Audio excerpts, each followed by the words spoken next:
Hello, in this first clip we're going to explore multiplication of decimals as repeated addition and using our area model. So if you'll remember, multiplication is just a faster way to add up several times. So if we have 1/10 times 3, that's the same as 1/10 plus 1/10 plus 1/10. Adding them together, we can see we would get 3/10.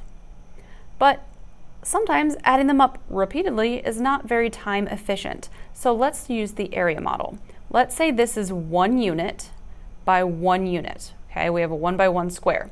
You can see these smaller squares divide up each side into 10 pieces. So I could say one strip here is 1/10 of a unit. Now I would need to have that 3 times. So using kind of a fraction bar idea, we can see that 3 out of the 10 are colored in, or 3/10. We could also look at all these individual teeny tiny squares and say that 30/100ths are shaded in, but to be honest, these are worth the same amount, so it doesn't matter which one you use, at least in math. In science, it gets a little trickier. How can we take care of this without using a picture?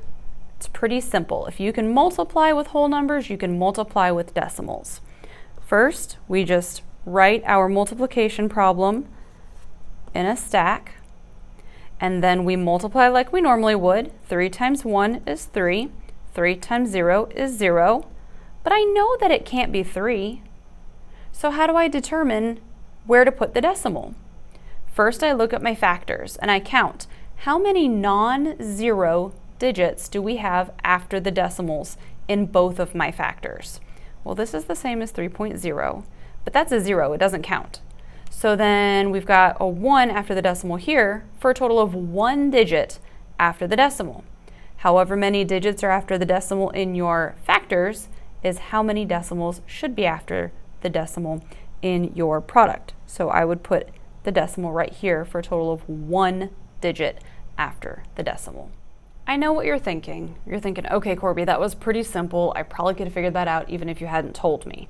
So let's do a slightly more complicated one. We have 5/10 times 3. Now we can, of course, do repeated addition. And that strategy is totally fine if you get stuck.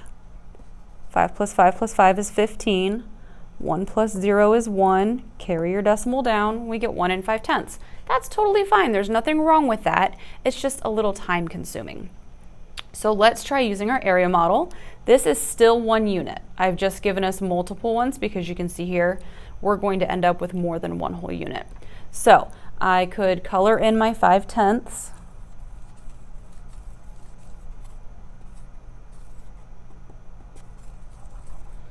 And then that's 5/10 times 1, so let's do it one more time. There's my 5/10 times 2. Forgive my messy coloring.